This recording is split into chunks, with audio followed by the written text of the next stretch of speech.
And I can no longer think of the Olympics as something in the future. Like if I want to go to the Olympics, like I have to do it now. Our guest on the Odd Tandem today is Kristen Faulkner.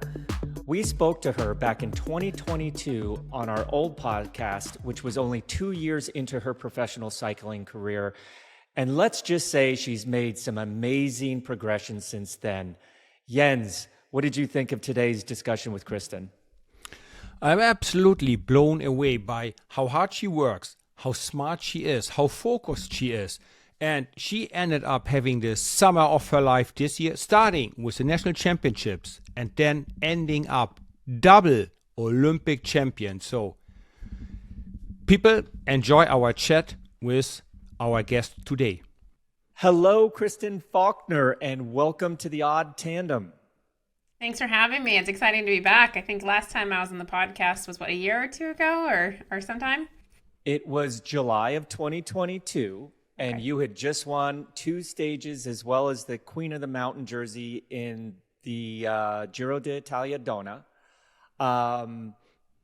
Let's just say a lot has changed since then.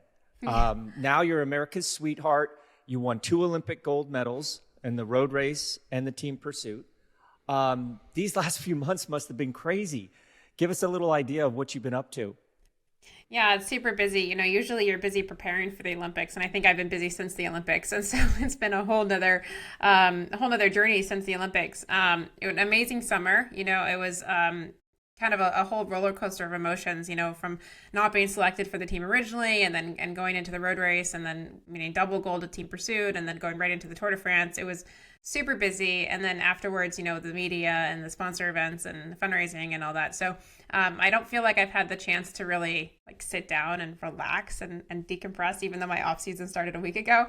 But it's all good busy, it's all good busy. So I'm just kind of taking it day by day and enjoying it while it's here.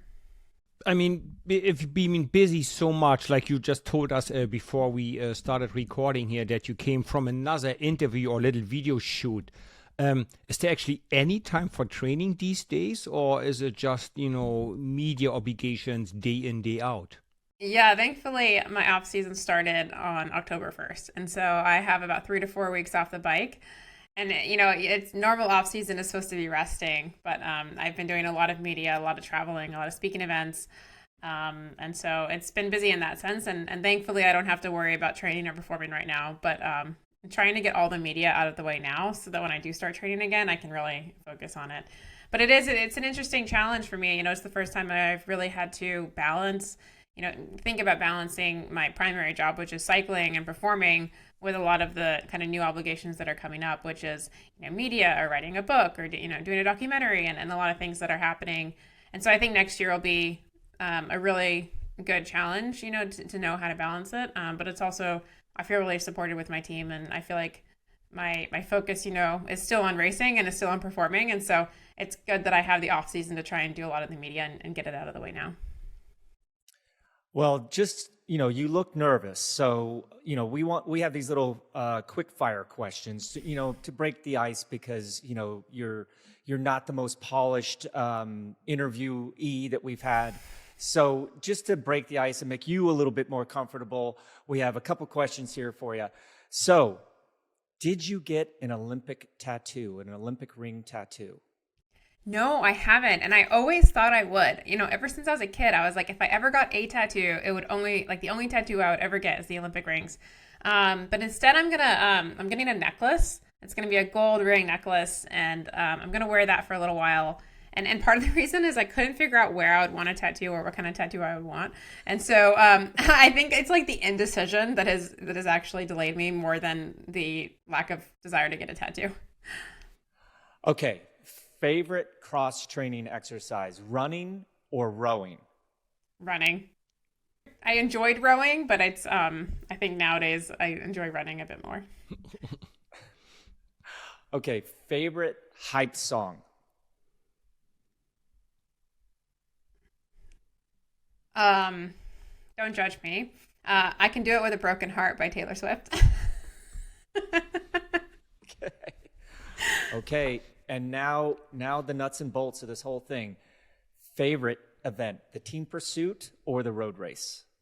That's like asking me my favorite child. Everyone wants to know that, and I don't know the answer. And I would say the road race because it was just, it's my job. It's my full-time job. It's what I've done for a living for the last, however many years, 7 or 4, however you count.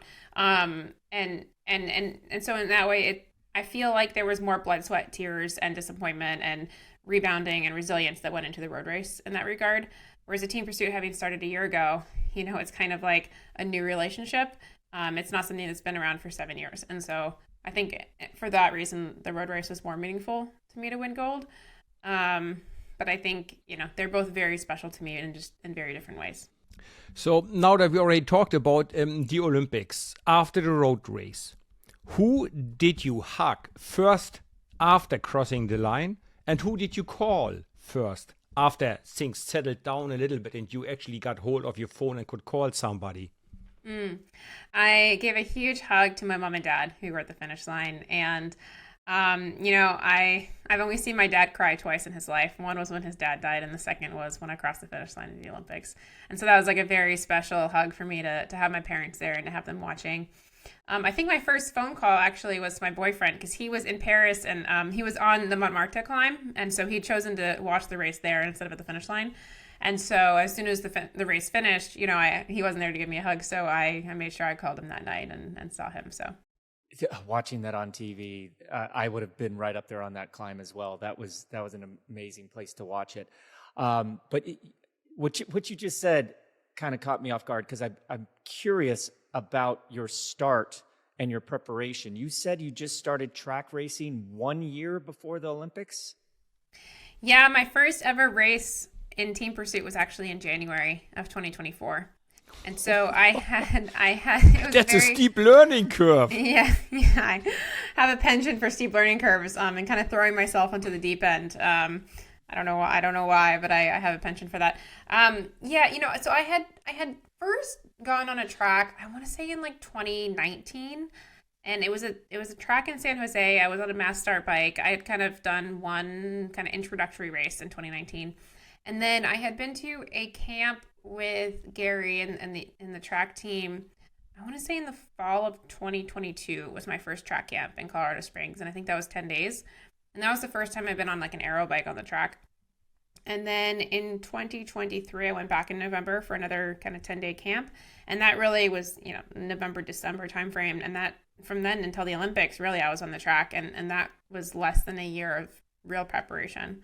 And so I was still very new in team pursuit. And actually, that's what made the Olympics so interesting for me was there were 3 riders on the team, me plus 3 other riders on the team pursuit squad. And all of the other riders had earned a medal before at the Olympics. And so the other 3 had all medaled in Tokyo. 2 of them had also won a medal in Rio. And so I was the newest member on the team. I'd been racing for less than a year in team pursuit. The Olympics was my second race ever in team pursuit.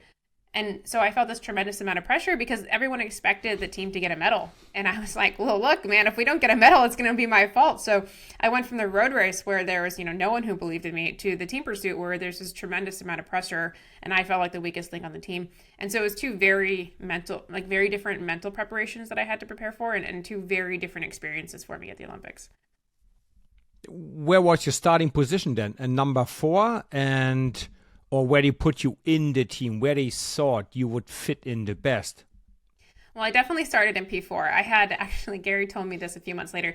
He said that the first time he met me on the track, I had the worst start he'd ever seen of any athlete from any country in his entire 30 years of coaching. He was like, I did not even time you because it was so slow that I didn't even need to time it. It was that bad.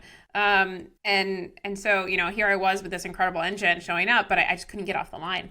And that's just kind of my physiology. I'm an endurance rider and I like to do long distances and I don't have that kind of punch. Well, at least I didn't when I started. And so I was definitely P4. I was almost getting dropped on every single start as P4. And so the biggest challenge for me was getting off the line. And so basically for, the entire 8 months, every single practice, it was like starts. That was what I was working on and that's what I needed to improve. And as soon as I got in line, I was great. I was a strong team member, helped us and got us up to speed, but it was just getting me into the line that was the biggest challenge. And so then eventually I moved into P3. And so I raced the Olympics in P3 and I still struggled a bit with my start. It was still my weakest spot. But I never, like I could always get on. It was just a matter of how long would it take me to get in line. Sometimes it took me a quarter lap. Sometimes it took me a half lap. Sometimes it took me almost a full lap to get in line. But I could always bridge that gap. But yeah, it was a big promotion for me to move from P4 to P3 because it showed that I had improved from being the worst start he'd ever seen in his entire life to maybe, not still needed to improve on some things, but at least made a big jump. See, that's amazing to me because I never raced on the track, but the team pursuit is probably my favorite or one of my favorite events to watch in the Olympics, period, both men and women. So you mentioned this absorbing the start, but what are the other things for newbie track people like me? I would assume that staying relaxed on the wheel is pretty important. Your pacing strategy is pretty important, but more importantly, just the stress of the expectations of that pursuit, team pursuit with, like you said, some of the much more experienced people. Is there anything that I'm missing there that you also had to work on besides your start? Yeah, definitely. My exchanges were also, learning how to time your exchanges. Oftentimes I would come back in line too quickly or too slow, and then I'd either create a gap or I'd be riding next to the person before I got in line. And that was something that wasted a lot of energy. And so my exchanges were also something I had to work on a lot. When I started riding track, I actually had a pretty smooth line because I had done so much time trial on the road. And so I was really comfortable in aero position. But one of the challenges for people when they start team pursuit is making sure that when they're riding, they're not wobbling forward back, but they're also not wobbling left to right, because all of those, subtle movements really impact the person behind you and the draft that they're able to receive from you. And so you might be an incredibly strong individual pursuiter, really, really strong in line on the front, but the people behind you, you're not giving them the draft that they need. And so you actually end up hurting the team more than helping them, even if you can be the strongest rider on the front. And so having a smooth line is something that's definitely really important. Another one that I think is often overlooked, but probably the most important of all, is making sure that you maintain a consistent pace going from, P2 to P1. And so kind of the cardinal rule in team pursuit is that you don't go harder, you just go longer. And so if you're feeling really good, when you get to the front, you don't increase the pace, you don't decrease the pace. You really have to keep the pace as consistent as possible. And if you're feeling really good, you go long, and you go longer maybe than your expected pull. And if you're not feeling so strong, you just take a shorter pull. And so it's really, really important for us to start out on the right pace, but also to make sure that when you get to the front, you don't surge, you don't accelerate, you don't decelerate, and that you're able to deliver the person after you at the same speed as what you were delivered at. And so that's something that takes a lot of practice. And it's really hard because, when you're second wheel, you're in a draft. And so you really have to, look to your cadence to understand exactly what speed you're going. And that can be really hard when there's adrenaline, when there's crowds, when there's, when you're tired, when your legs are heavy. All of those things can really influence how it feels. So it's really important to know how to feel, the right pace. And it takes a long time to learn how to do that. And my teammates gave me a lot of feedback and a lot of different training sessions to learn how to improve that as well. It takes a long time, but evidently less than a year for ladies like Kristen. Yes, like Well, it would take me a lifetime. I know. I know. It is absolutely mind-blowing, actually, from January to Olympic champion, just a few months, and yep. So one thing I was always, with my little tiny experience, when you're in a TT position, it is a little harder to control the bike, right? Yes. When you done with your pull, you go up, high up to basically to the barriers, right? Mm-hmm. And it feels like your team underneath you is like a mile away, doesn't it? They almost look that tiny when you're up there. That's how high it feels. You're still doing 60, swing down, and as you said, you want to hit just behind the wheel of P3, right? You don't want to have whatever you guys do, the inches. You don't want to have 20 inches, but you don't want to touch wheels, right? That stressed me to no end. Was that one of the biggest challenges for you, or was it just all about the start? No, definitely the exchanges were really challenging, knowing how to time them. And I think at first I had really slow exchanges because I would swing up and then I would see them down below me and I'd be like, oh, I need to wait. And then I would kind of come back down. So I'd hesitate at the top. And the thing is, they're going so fast that if you hesitate at all, you're going to miss them. You're going to get dropped off the back. And so I was really learning how to just like go up, go down, go up, go down. You know, there was no hesitation. There was no moment at the top where you could, you know, it's not like road racing where you can take in the views, enjoy the scenery for a minute. You know, like you are up and you are straight down.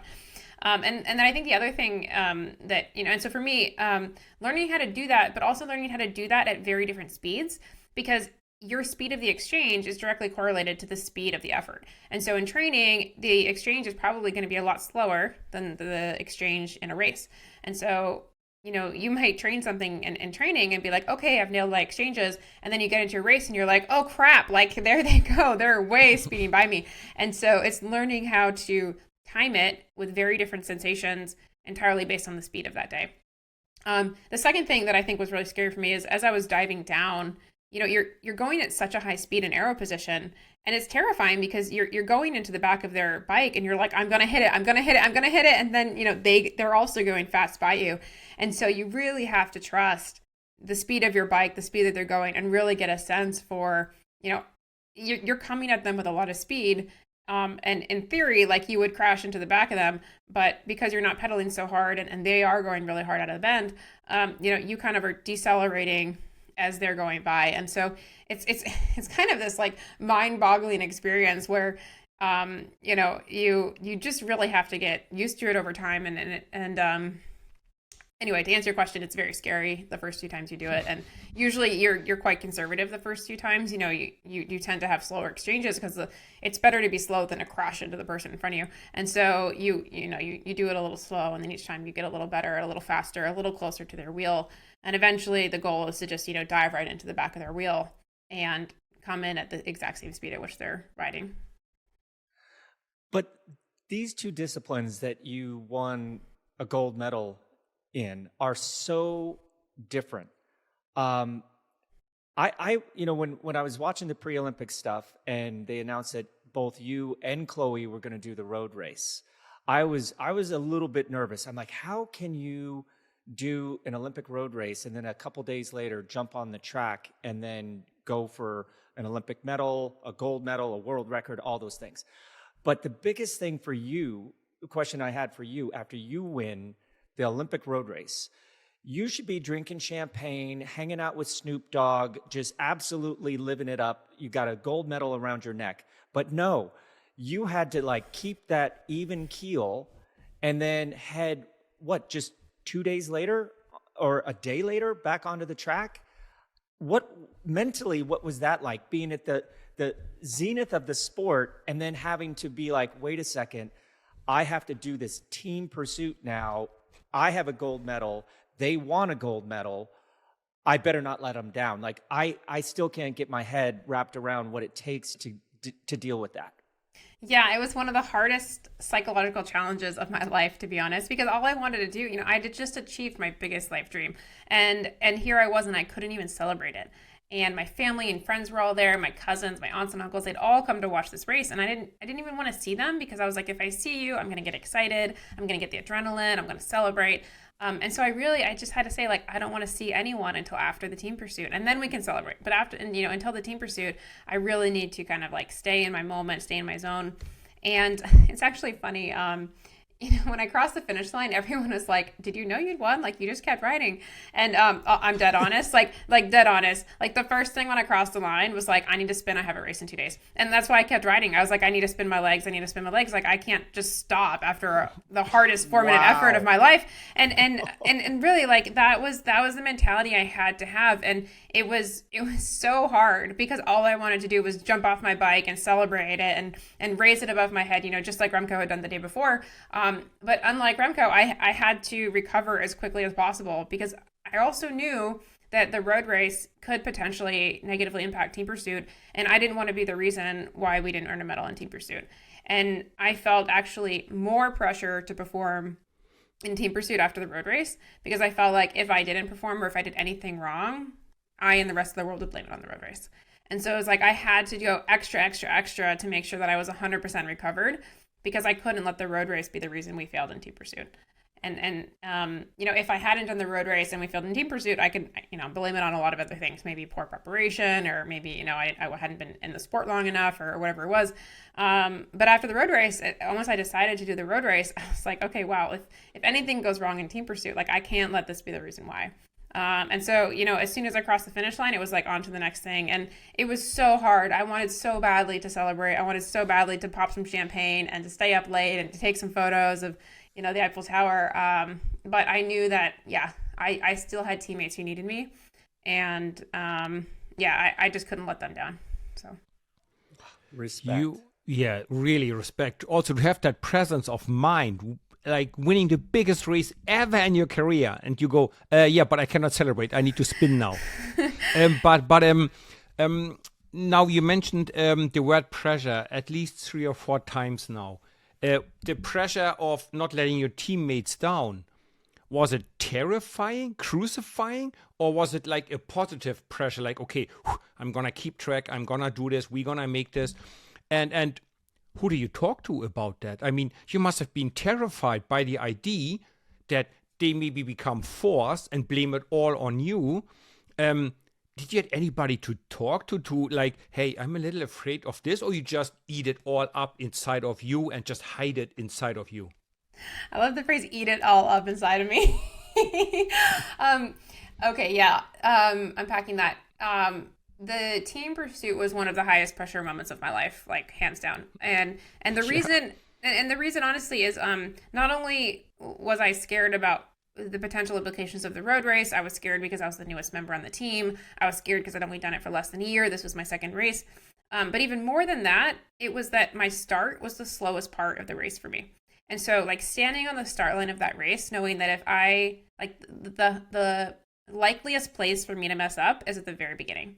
And if I don't get off the line in P3, there's someone behind me and the entire race is destroyed because we have to finish with 3 people. And so if I had been P4 and I got dropped at the start, okay, it's unfortunate. They probably wouldn't earn a medal, but at least they would finish. But if I did anything wrong at the start, the very, very, very beginning of the race, I wouldn't even have a chance to show anything that I've done. And I wouldn't be able to help the team at all. And so it's a tremendous amount of pressure. And then I guess in the final round as well, I did more laps than anyone in the first half of the race. So everyone started out with 1.5 laps each. I did 2 laps, which was our plan. But we went out way too fast. Like we went out way faster than planned, way faster than we'd ever ridden before. And then here I was having to do 2 laps. And so by the time the second half of the race came around, I was like, I am so like F, like I don't know what's, and then the gap started to open up in front of me. And that was probably the highest pressure moment in my entire athletic career. When a gap started to open up in front of me, we were 30 seconds from the finish line, maybe 15 seconds from the finish line. We were ahead and we were on our way to a gold medal. And I was like, if I'm the reason that this gap opens up and we get dropped, like I cannot handle that. And my body was at its physical limit. Mentally, like the only thing I could think about was like, go forward, like chase that wheel. You got 15 seconds of pain. You got 15 seconds. Like this is the moment that your life comes down to. Like you have to make it to that line. And so I think, in the road race, like you have these high pressure moments, but they're not as concentrated as they are in team pursuit. Like in a road race, you have like a few seconds for an attack, but in the team pursuit, like 1/10 of a second of being distracted and the entire race is over, not just for you, but for your entire team. And so I would, for sure, the final round of team pursuit, but like the very first round, the qualifying round, I think was really nervous for me because I didn't know how I would do because it was my second race ever with the team. But then the final round was really nervous because, this is what it was all coming down to. And I started to have a gap in front of me in the final. And that was really, really scary. So time frame, just to be clear. So you finished the road race. How many days did you have until you did the qualification for the team pursuit? It was about 48 hours. Yeah. So 2 days. Then you win the Olympic team pursuit, double Olympic champion. And how many days did you have to get to the start of the Tour de France Femmes? Well, let's see. So we finished the team pursuit. The next day I had a day of media until after midnight. So it was a jam-packed day from like 8 a.m. until after midnight. And then I think I had another day where I went to Champions Park and did kind of my celebration on the runway and saw my family for the first time. And then the next day I traveled to Tour de France. So I had like less than a day to really take it all in and be at the Olympics. So my question about that, so that you get that timeline straight, is this just doesn't happen overnight. You know, there's a lot of planning that you and your coach had to think about. So you need the endurance and explosivity, and then, you know, hours upon hours of specific training. But to prepare a road race, a team pursuit, and then the biggest stage race of the year, was there anything that you and your coach had to just say, hey, listen, we can't really focus on that because we're focusing on these other things? Was there something in your repertoire, in your arsenal, that you and your coach decided, like, hey, we can't really be uber specific and prepare for that scenario? Yeah, definitely the Tour de France was deprioritized. And the reason is that the Olympics come around every 4 years. And I knew that it was a really big priority for me and for the team and for Team USA. And so for the Tour de France, like I wasn't doing any climbing leading into the Tour de France. I wasn't doing any, day after day kind of fatigue resistance to figure out how I would manage the fatigue of a tour. It was really focused primarily on, like, my number one priority was the team pursuit. My number two priority was the road race. My number three priority was the Tour de France femmes. And that's just kind of how it had to be. And I think, next year it would be great to go in and try to win a stage at the Tour de France, or, try to do, 2 stages and do a little better. But this year, as humans, we have our limits, and my limit was going to be hit before the Tour de France. And we knew that going in. And we also knew that trying to change that and doing a lot of daily, day after day fatigue resistance and climbing, like, that was just going to detract from team pursuit. And if I tried to do all three well, I'd end up doing nothing well. And so we ended up prioritizing the Olympics. And the Tour de France was great to go to. I mean, we had a lot of fun. Unfortunately, we got a lot of fourth places, actually, as a team. But actually, I think we did quite well. And I think I did quite well considering that I had just come from a huge kind of emotional experience. I also found out I had COVID during the Tour de France, which was unfortunate. So it was like, I had the Olympic kind of fatigue going in, and then got COVID kind of early on, I think on the second day or so. I didn't realize until I tested afterwards. So I think we kind of like looked at the Tour de France femmes this year, and we were like, okay, kind of like participation award, but like we'll try to go for some stages next year. So the way you make it sound, like it is almost like the Tour de France is mostly or almost all the time the hardest race in the world. You went there almost on a holiday to relax, right? After all this media hype, like a surprise gold medal, then under pressure, another gold medal.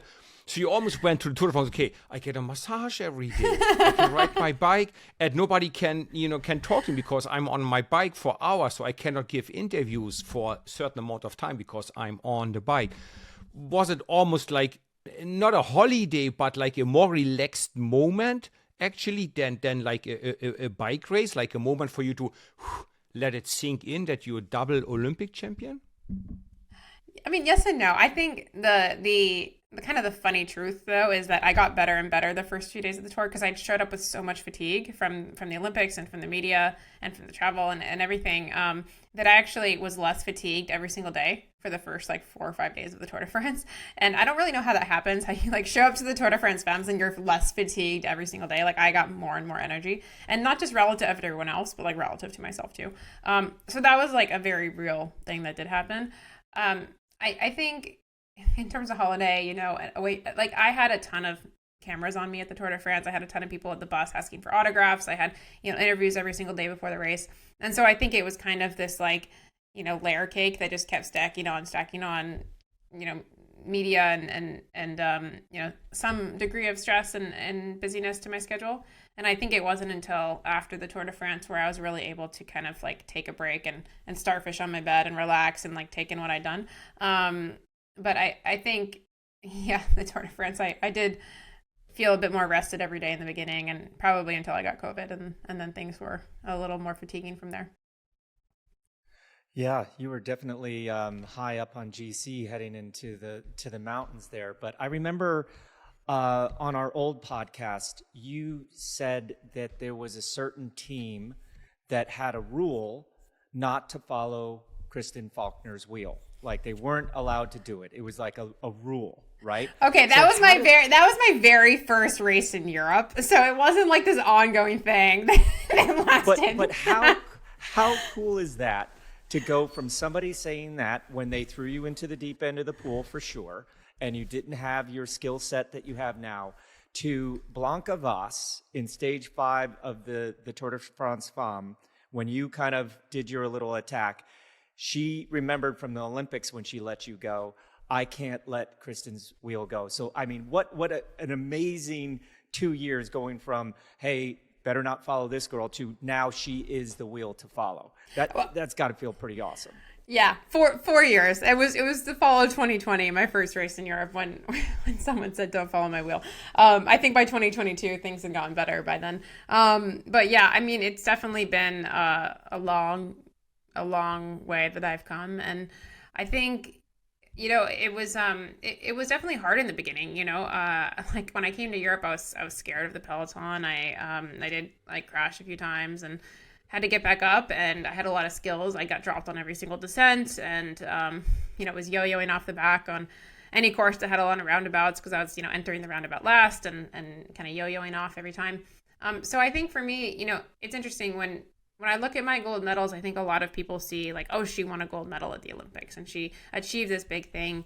And I think that's what the media latched onto as well, is like, you know, the kind of the grandiosity of like winning an Olympic gold medal. But for me, like when I look at those medals, like the biggest thing I think about is like, wow, I've come so far. Like I came so far. There were so many people who doubted me along the way. So many people who didn't believe me. I had left my job and sacrificed so much at a time when people had no idea what I was doing. You know, I left a 6-figure job to go make $7,000 a year stipend and move across the world to a town where I didn't know anybody and didn't speak the Catalan language. And so I think when I look at my gold medals, it's like, I'm so proud of the journey and the resilience and everything that went into them, much more than the accomplishment of kind of like winning this big race. And so I think, yeah, I think like the 10-year-old version of me would be really proud, but even like the 28-year-old version who was crashing and not knowing what she was doing when she showed up in Europe. So from the last time we had you on the podcast, you improved so much. Where do you think you improved the most? Descending, tactics, endurance, punch power, cleverness, your sprinting, your climbing? And a follow-up question, where do you think is your limit? Where do you go from now? Yeah, I think my bike handling improved. My descending improved for sure. I think the biggest thing, though, is just my race instinct. You know, I think when I started out racing, I would look at the course and think, like, where's a good place to attack? You know, and now it's like, you can't pick the place to attack. Like, you have to just look around and, like, who's distracted? Who's tired? Are you surrounded by sprinters or climbers? Who's going to chase? You know, like, you have to attack in a place that makes sense based on the group around you and how fatigued they are, how distracted they are, whether they have teammates there, what the weather is, what the wind is. And so all of that plays a role. And also, I think at the Olympics, it was the same thing. Like, there were 4 riders, there were 3 medals. I knew one of us wasn't going to get a medal. And so it was like, how do I play to make sure I'm not the one that doesn't get a medal? And so I think everything that went into that day, into that strategy, really came down to race strategy and race instinct. And I think that's something I didn't have a lot of when I first moved to Europe. And it was just through like really studying races and being in them and kind of having this growth mindset that I think I was able to learn that. And I don't think it's a coincidence that I won a race where there were no race radios. You know, I think for me, like when I came to Europe, I relied a lot on radios for race tactics. And I think I actually excel way more in races without race radios because I do enjoy the strategy element of racing. And I think I'm at an advantage compared to everyone else when there aren't race radios because the strategy is something I love. It's something I like, that's my favorite part of racing. And so I think when I was able to kind of execute my strategy and not feel any kind of self-doubt or someone in my ear telling me what to do, like I was really calm and felt really confident with it. And I think that really helped me on race day. But I've been following you on social media, and you have been all over the place doing some really cool things. I mean, 2 Olympic gold medals do open some doors, and you do get to meet some really cool people and have some great experiences. What has been your favorite experience from this whirlwind of media and appearances that you've made as of late? Best experience? Well, actually, I got invited to New York Fashion Week, which would have been like a total detour for me. I couldn't go to that, but that was kind of exciting. I think, it's not actually the big publicity and celebrity things that I've been able to do. I think the most meaningful things to me are like getting an Instagram message from someone that's like, oh, my daughter went on a bike today because she watched you race and now she wants to be a cyclist. Or someone who reaches out to me and they say, I haven't touched my bike in 15 years and I went out and I went on a ride today. Or it is, sponsors coming and saying like, we want to support you and me saying like, okay, well, we need more equality in the sport. So what are you going to do for that? And I think it's like, it's those things that I think are much more meaningful to me than some of the kind of like fame and media that I've had access to. See, I thought I was giving you an underhand, slow pitch, knock it out of the park home run, because that when President Biden took your phone and he did a selfie of you and all the other Olympic and Paralympic athletes behind, I thought that was going to be it. So I whiffed on that one. Okay, you were right. That might be it. Yeah, I think having the president use my phone for a selfie, that was probably the high point afterwards. That was really fun. That was really cool. Great photo. Yeah. Good photo. Actually, yeah, there's another one. Someone got like the view of him taking a selfie, which I think is a cooler photo than what mine is. But yeah, that was really fun. So after double Olympic champion and all these media interviews and video shoots you did, how is it now walking through an airport? You get recognized more often? Has that changed? And has it changed to an extent where you go, oh my God, I feel like Angela Jolie, everybody knows me? Or you go, oh, it's actually encouraging. It's nice that every now and then somebody says, hey, you are the Olympic champion. Or is it too much already for you? It's a mix. I think it also depends where I am. I think the parts that are really, that were like really new to me, like I went to Colorado, I was in Breckenridge after the Tour de France, and I was at a diner just eating breakfast, and someone came up to me and they're like, are you Kristen Faulkner? And I was like, yeah. And they're like, can I get my photo with you? And I was like, sure. And, I wasn't wearing any kind of gear or anything. And they just recognized my face. And so that was really foreign to me and really new, because maybe in Belgium, I would have expected something like that. But in, Breckenridge, Colorado, where I had never even been before, I think that was a bit of a shock to my system. And so I've had a few experiences like that I'm like, wow, I have to make sure I'm not like picking a wedgie in public, like people are watching, it's like, and so I think that kind of, exposure and recognition is new to me.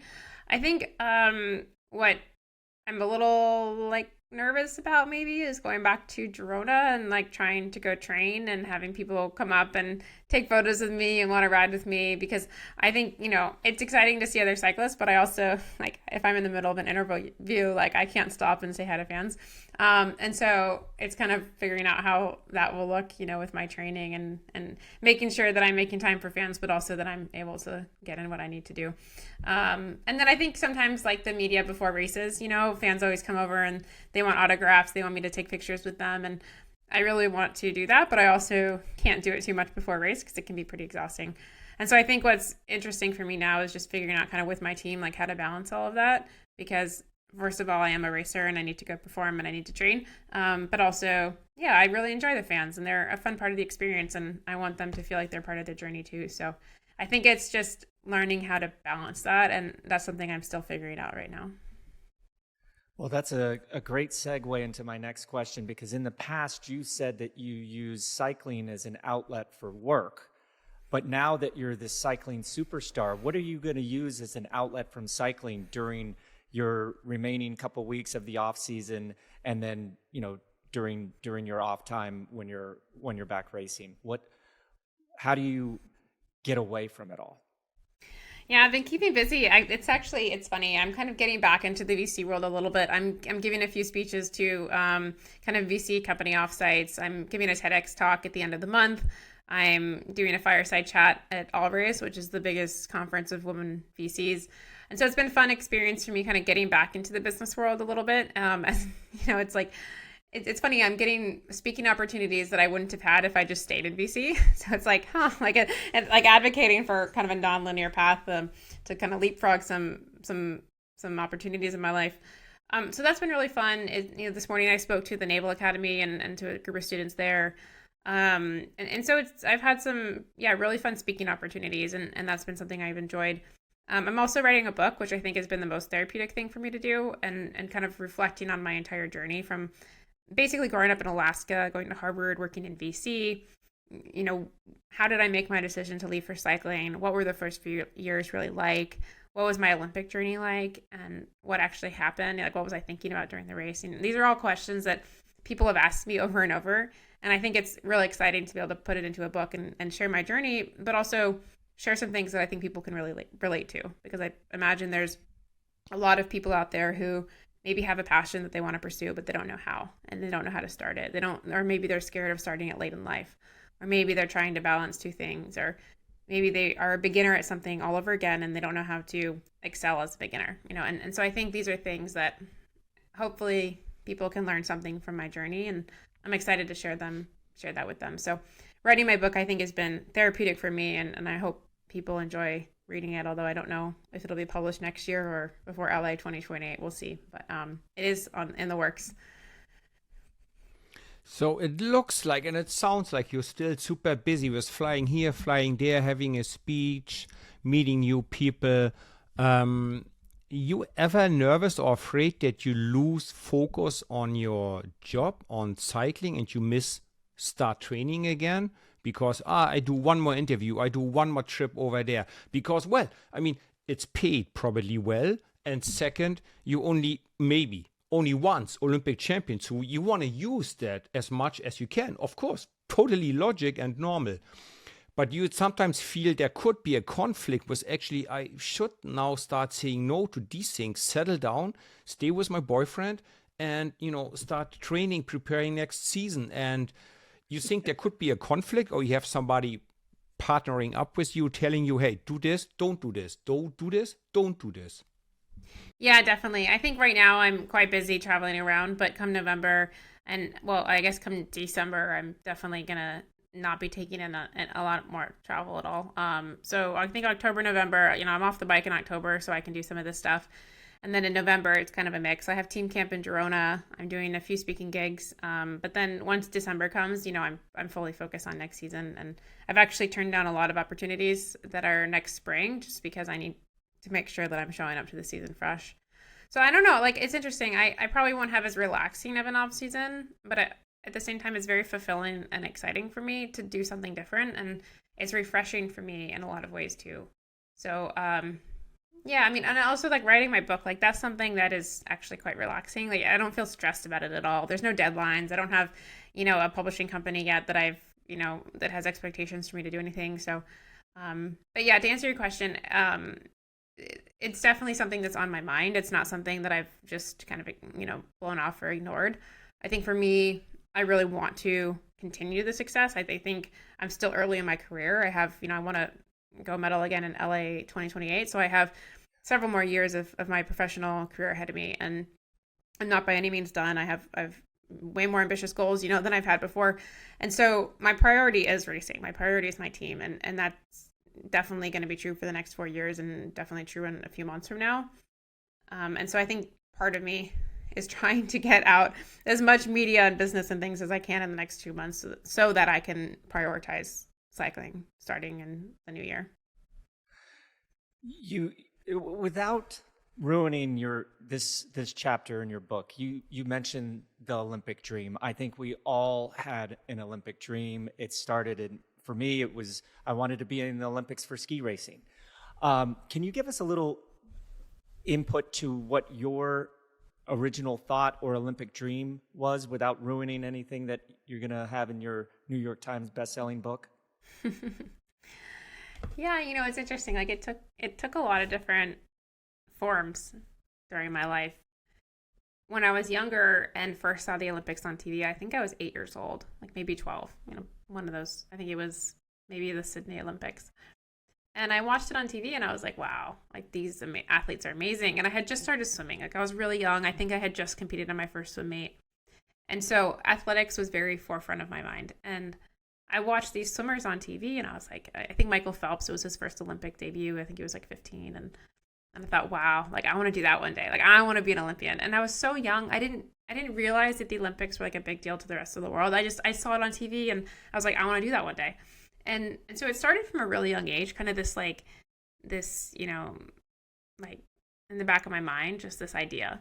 And then as I got older and older, you know, and tried different sports, I think for me, the pinnacle of excellence in sports was the Olympics. And so as a rower, I thought about going to the Olympics for rowing. And I always thought, like, if I were to do this in 10 years, like, I want to go to the Olympics. If I were doing this in 10 years, I want to go to the Olympics.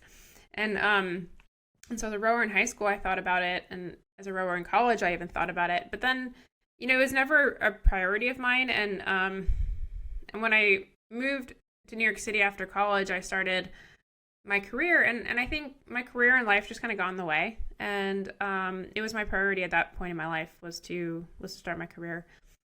And when I started cycling, I also wasn't thinking about going to the Olympics because I mean, I was doing cycling for fun, you know, I was just like, it was a hobby on the side and I was really competitive about it. But, you know, you don't think about going to the Olympics for a sport that you just started a year before. You know, when I started cycling, I was originally thinking of cross training because I wanted to go to the Olympics for rowing, you know, and that's kind of what it was. But then when I moved to California, I started going on these long century rides. I started getting a bit more competitive. And I think when I joined my first domestic pro team, that's when I was like, wow, this is kind of my sport now. And that was also at a point where I had been working in VC for maybe 2.5 years.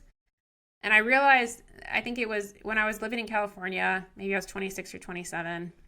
And I realized that this Olympic dream I'd had as a kid, like it was still there and it was very alive and it had never gone away. Like I had always said like, oh, if I'm doing this sport in 10 years, I want to go.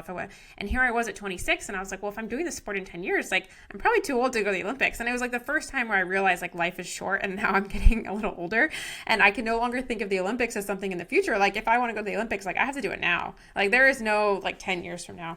And I think it was kind of this revelation for me that the window for certain dreams in my life was closing.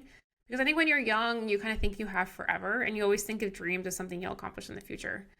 And here I was at 26 and I was like, wow, like there's dreams that I can't wait for the future anymore. Like now, it's now or never. And so that's when I was like, wow, if I want to go to the Olympics and I have this childhood dream, like I don't have the choice to wait. Like I have to quit my job and I have to go and I have to do it now. Like not tomorrow, not a month from now. Like I have to do it now. And so that's when I decided to go to Europe for my first races. I took a month off work. I worked part-time and remotely, and it was COVID, so it was a little more acceptable. Went to Europe. I won a stage at my first race, came back, and I said, okay, I kind of have maybe what it takes to have a 10% chance of making it to the Olympics. And that's when I really got really serious about cycling. And I said, I want to go to pro. I want to move to Europe. I'm going to do everything that I can to try and make the Olympic team. And for me, like, I still knew that the chances were really low. Like, I just started cycling 4 years before. I knew that maybe I had a 10% chance of making it to the Olympics for cycling. But I also knew that if I didn't try, the chances were zero. And I was like, okay, well, 10% chance, 0% chance, like, that should be a no-brainer. Like, why would I trade 10% for 0%? And so I decided to basically give up everything and to go do it. And I did it because, you know, the Olympics, they were a childhood dream. It was kind of the biggest dream I'd ever had, even though I had never prioritized it in the way that I really needed to. But yeah, the time came where I realized that I couldn't let life get in the way anymore. And I couldn't kind of let life decide the direction I was going to go. I had to make it happen if I wanted to make it happen. Like, I had to take charge and make it happen. And I had to change the direction of my life because the direction of my life at the time was not leading me to the Olympics. So I think that's kind of the genesis of the Olympic journey, but I can elaborate on the more recent part of the journey as well. So now that you talked about this Olympic dream, that dream now is fulfilled, mission accomplished. Now, what is your next dream? The Olympics in front of your home crowd in LA, or maybe Tour de France Femmes podium? What would be your next dream you want to throw everything into the battle to achieve that dream? It's a great question. I'm still kind of, I definitely want to compete in LA. I'd love to compete in the time trial as well. I think this year I tried to go for the time trial and I didn't make it. So going to LA and competing in the time trial would be another big goal of mine, especially on home crowds. But it's I still have so much I want to accomplish as a cyclist. Like, I also want to be a world champion, either in the road race or in the time trial or in team pursuit. But having ended my career with rainbow stripes is something I definitely want to do. I would love to win a stage at the Tour de France. I've won stages at the Vuelta, I've won stages at the Giro, so kind of the last one to tick off is the Tour de France, and I haven't done that yet. So that's definitely on my radar for next year. And then I think I'd like to win one of the classics or one of the monuments, although I think Strade Bianche might be more important to me than some of the other monuments. And I'd like to be a bit better of a GC rider. But again, like, I have 4 years to make some of these goals happen, and I think kind of biting them off year by year is a goal of mine. So yeah, I'd like to win the rainbow stripes, like to win a stage at the Tour de France, and I'd like to make it to LA. So those are kind of my goals right now. But I'll be honest, the Olympics was a dream. Like, it wasn't a goal, it was a dream. And I don't think I have a dream as big right now as I did before going to the Olympics. I think what I have right now in front of me are goals. They're not necessarily dreams. I think a dream would be a much bigger life event, and I don't know if I have a dream in the next 2 years that I'm looking to accomplish. But I think that's the exciting part of this phase of my life, is that I can come up with new ones. One of the things that I take away from listening to you speak all the time is that you're a very you're a good listener, and then you seem to take criticism as constructive, and then you learn from that. And for the young men and women out there, being new at something or not good at something, if you don't listen, you're never going to learn. And you've just kind of mastered that. I remember when we spoke earlier, you mentioned that on your old team, there was a teammate that was at that time kind of one of the meanest, and then turned out to be one of your favorite teammates of all time because she actually kept it real with you, right? So what would you suggest to those younger or less experienced, especially young women that are having to navigate the waters that you've obviously successfully navigated recently, just learning as you go? Is there any tips that you can give?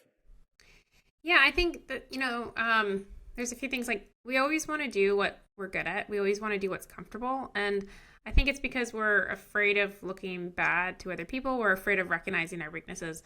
And the only way, like, the thing is, like, when we do something we're bad at, it kind of takes a hit to our confidence. But there's nothing that's going to take a hit to our confidence than if we let that weakness persist for the next 10 years. Right. So why would I want that weakness in 10 years? But if I work on it right now and kind of let my ego go in the short term, then in 10 years, that's no longer going to be a weakness. And that's going to be a huge source of confidence for me because I have one less weakness that could cause an insecurity. Right. And so I think when you work on your weaknesses, like, you're taking kind of a hit to your confidence in the short term, but it's really going to build your confidence for the long term. And I think just like remembering that long-term mindset really helps me kind of really focus on my weaknesses. Something that I really like to say, I had a former manager and boss in venture capital, and she used to say that the best employees were T-shaped, where they're really broad in a lot of areas, but they're really kind of, they're good in a broad set of areas, but they're really experts in one area. And I think I took that approach to racing where, I wanted to be a good enough climber, I wanted to be a good enough descender, I wanted to be a good enough sprinter, but really I needed and I needed all those things to not get dropped in a race. But the way I was going to win a race, I had to be the best at something. And so for me, I have kind of this broad range of skills on the bike, but then my secret sauce is kind of my time trialing and my attacking. And like, that's how I win. And that's kind of my deep area. And so I think for people who are, looking at their weaknesses, it's like, think about the areas, whether it's your breadth or your depth that you need to work on. And think about, like, what are the things that are going to get you dropped in the race? What are the things that are going to prevent you from winning? And if you can really work on those weaknesses, like, that's going to make the difference for you. And for me, like working on my attacking might not make me a significantly better rider, but working on my descending right now will. And so that's kind of what I'm working on. So I think, you know, having the ability to like recognize, like what are your goals and what's preventing you from getting there. And oftentimes it's actually our ego that's preventing us from getting there, because it's our ego that's preventing us from working on our weak spots, and the weak spots are preventing us from getting there. And I think when you can recognize that your ego is the biggest thing holding you back from where you want to go, then suddenly like you can't blame the rest of the world. Like you can't blame the weather, you can't blame your coaches, you can't blame, you know, the fact that you started late. It's like you can't blame all these external things for the reason you're not successful. Like oftentimes the reason we're not successful is because we have an ego that's preventing us from working on our weaknesses, which is preventing us from being really great at something. And so I think it creates a high degree of individual accountability too, and we're willing to work on our weaknesses. Those were some wise words, and I'm gonna take some of that with me. So, Kristen, it was absolutely fantastic to talk to you, and finishing with an almost philosophical little touch. Thanks a million for being our guest tonight, and we wish you, well, all the best for your whirlwind trip with all the media, some nice relaxed time, and then a clear focus on next season. We will follow whatever happens in your journey next year. Thanks again for being our guest tonight. Thank you so much for having me. It's great to be a repeat guest, and hopefully it's not the last. Hey guys, thanks for listening to the podcast. There'll be loads more content popping up here, including more great interviews with top guests like Kristen. Keep dropping your questions for us in the comments, and check our description below to find us on social media and Patreon in order to support the channel like these great people.